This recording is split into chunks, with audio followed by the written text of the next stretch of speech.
Hey there, guys. Good morning, or afternoon, or evening, or whatever it is where you are. Welcome to a new podcasty audio thing that we're doing this week instead of streaming. I want to talk about the spoilers around the story of Hyrule Warriors Age of Calamity, the quote-unquote prequel to Legend of Zelda Breath of the Wild. As such, spoiler warning. If you are not interested in spoilers for Age of Calamity, if you haven't played or beaten Age of Calamity yet, if you're not into spoiler culture, I suggest you leave now. Sorry about that. I suggest you leave now and come back when you've beaten that game, researched the story, or just are in the mood for all of those spoilers. So the demo of Age of Calamity came out, a few weeks before the game came out, and it had time travel aspects to it, leading a lot of people to think, hey, Nintendo, you marketed this game as being the untold story of 100 years before Breath of the Wild happened.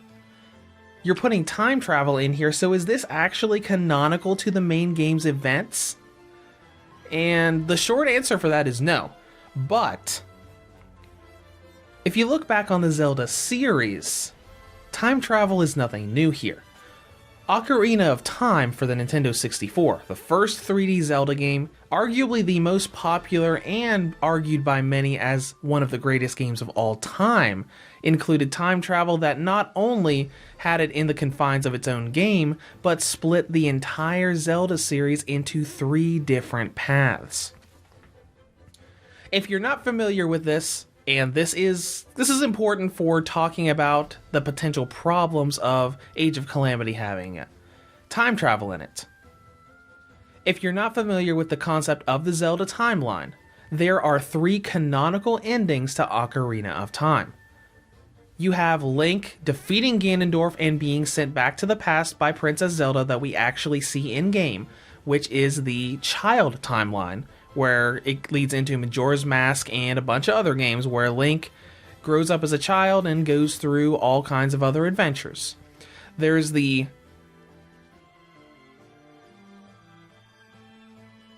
I lost it for a second. There's the timeline, I don't remember the name of it, where Link is successful and stays in the future and goes about his life with Princess Zelda.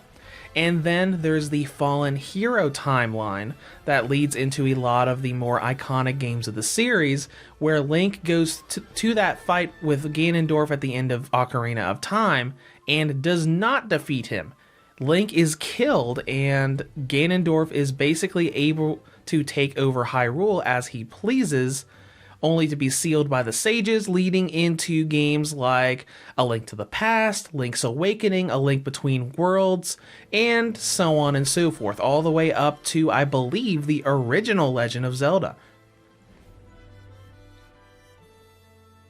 So as far as Breath of the Wild's placement in the timeline, before we got official confirmation, a lot of people thought that it took place in the Fallen Hero timeline because of the inclusion of Lynels. The game theorists had a really big and really great video about this, pointing a bunch of stuff out saying, hey, this takes place in the Fallen Hero timeline.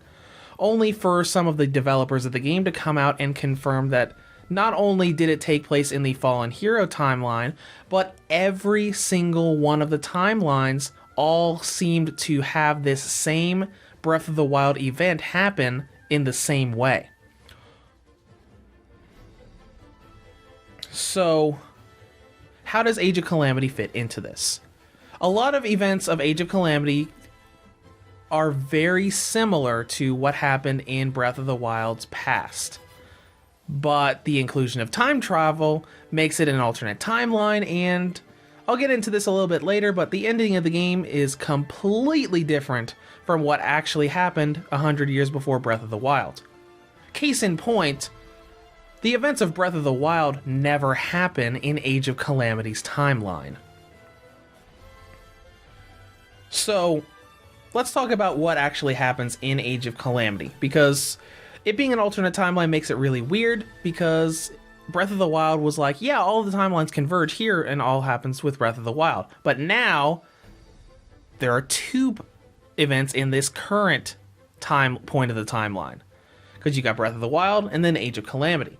So, the first few chapters of Age of Calamity have this tiny little guardian traveling to the past, warning Zelda, Impa, and pretty much everybody in Hyrule, saying, hey, Calamity Ganon is gonna come, and you're not gonna be prepared for it.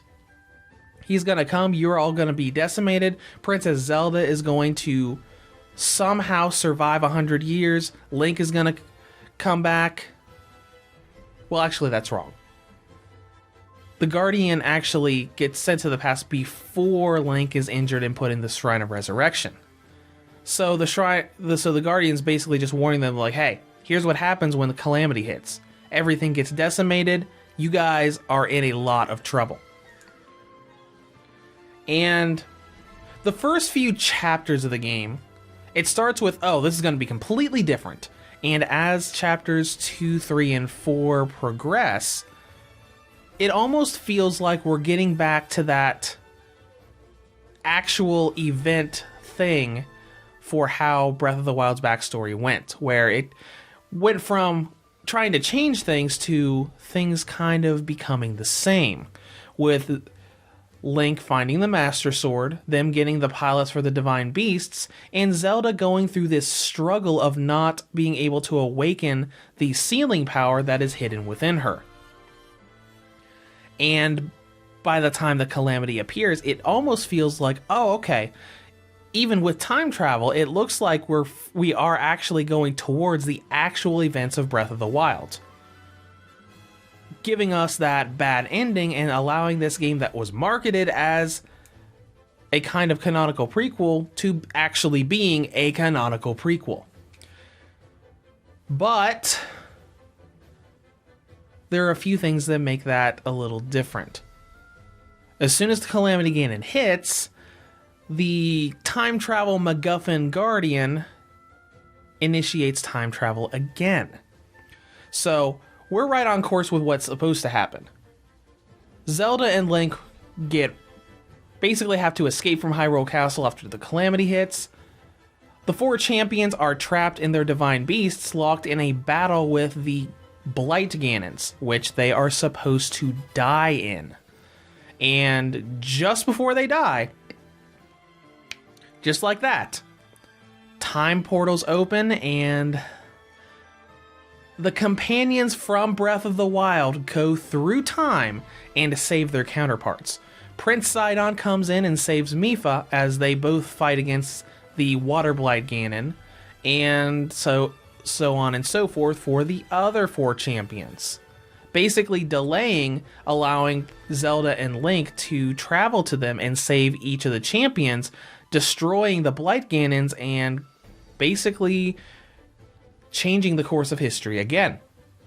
The Divine Beasts are now under Hyrule's control, fighting against Calamity Ganon, instead of the Blights using the Divine Beasts to attack the people of Hyrule. And the interesting thing that I thought of was, when in the timeline do the Breath of the Wild companions come from? The only one that really gives us a hint of this that I noticed in dialogue was Prince Sidon. When Link and Zelda arrive to assist Mipha and Sidon in fighting Water Blight Ganon, Sidon turns to look at Link and specifically mentions that it is an honor to fight alongside him again, insinuating that the point in time that Sidon came from was after he had already met Link and fought alongside him. This could be any time after the assault on, let me think, Vah Ruta. Yeah. So when Link and Sidon assault Vah Ruta in Breath of the Wild, this insinuates that the portals open up happened at any time after that happened. Maybe it happened before the end of Breath of the Wild. Maybe it happened right after they reclaimed Vah Ruta and aimed it towards Calamity Ganon in the future. But that kind of paints a little bit of a picture of they came from potentially after the events of Breath of the Wild. even more potentially after the events of Breath of the Wild 2, depending on how that goes when the sequel comes out. But it's just a little bit of interesting info, since we obviously don't see these time portals happen in Breath of the Wild because they probably hadn't even thought about Age of Calamity when they were making the original game.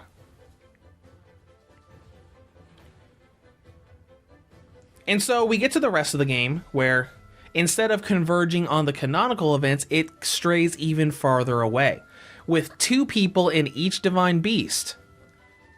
It's basically goes over a lot of the battles that we heard about in Breath of the Wild, like Akala Citadel, Hateno Fortress, and the final battle in Hyrule Field.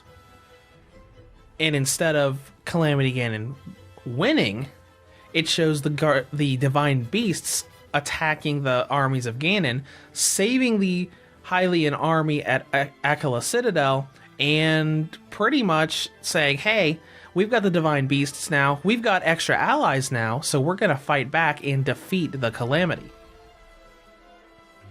And that's pretty much what happens. You go through all of these key battles, we get to the final battle where pretty much all of the armies of Hyrule, all of the races, including the Yiga clan, all band together and assault Hyrule Castle, eventually getting to Ganon and Astor, the prophet mage sort of character that has been trying to prevent the heroes from preventing the Calamity. And then Calamity Ganon absorbs him and goes into his own kind of final-ish humanoid form, completely different than we saw at the end of Breath of the Wild. And we have, the heroes assaulting Ganon, weakening him to the point where Link, slices him in half with the Master Sword, and Zelda successfully seals him away.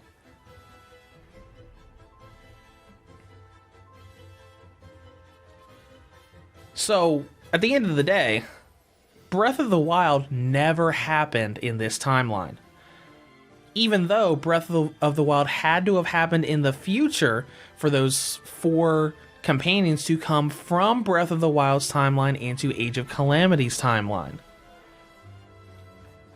But it's essentially a what-if scenario. It's not a canonical prequel. It is a what-if time travel was involved, the Hylian armies got extra support from the future, and were able to defeat the Calamity without the 100 years of ruin. Because at the end of the day, that's what happened. At the end of the day, in the Age of Calamity timeline, Breath of the Wild never happened. The Shrine of Resurrection never needed to be used, the Master Sword never got damaged and broke, Link never slept for 100 years, Zelda never held Ganon in place, or whatever she was doing with her sacred power to keep the Calamity out of the pretty much the non-castle parts of Hyrule. All of that never happened. And probably will never happen unless Breath of the Wild 2 deals with time travel, which, considering they do a lot of it in Age of Calamity, I doubt. The reveal trailer for Breath of the Wild 2 looks like it's more on the future and that alleged mummified corpse of Ganondorf and what he will bring to basically terrorize Hyrule and give Zelda and Link a new challenge to try to fight. And I mean, there's a whole lot of rumors around that, and we're not even gonna even get into that. I know a lot about Zelda, but I don't know enough to do something like that. So being a what-if scenario, it really begs the question. Does it bother you that this is a what-if scenario and not an actual canonical prequel like they marketed it? Because, to me, I don't mind this type of story. As I said in my review, or as I referenced in my review, there are a lot of tragic tales in cinema, in movies, in games, where you're just enjoying this, but you know how it's ended, but you know how it ends, and you really want to be able to stop that from happening. And in this game, You know how it's supposed to end, and Age of Calamity actually gives you that better ending.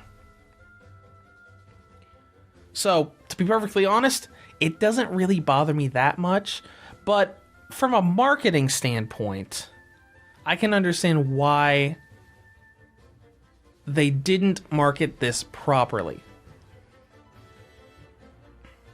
If they wanted to have a true canonical prequel to Breath of the Wild, they should have made it as canonical as possible. Not a what-if scenario, not a time travel, by the way, by the end of this game, Breath of the Wild never happens, but just a tragic tale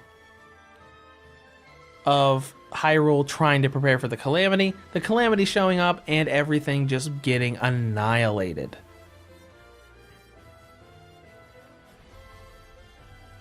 Not that it makes it a bad game, because I really liked Age of Calamity. But anyways, that's all I wanted to talk about today. I really just wanted to talk about the story. And I know I didn't have any super deep thoughts on it. I really enjoyed it. I got hooked on it doing it with whatever free time I had during Black Friday week, because things were crazy at my actual job at Best Buy. And I just wanted to talk about it for a little bit. So, if you enjoyed this podcast, awesome. If you didn't, I'm probably not going to do them very often. I thought about doing them a lot, but I'm pretty much going to do either a stream or a podcast on the Wednesday upload for each week. And I was originally going to do a stream, but I thought I really liked Age of Calamity. I want to talk about the story, so I'm going to do that. Anyways, I hope you enjoyed this, and I will be back on Friday with another review. I don't know what it's going to be. It might be Truck Driver, but I'm not sure if I'm going to be able to get through enough of it today and tomorrow to be able to do that. But it'll be something. So thank you for listening to this podcast, and I'll see you around.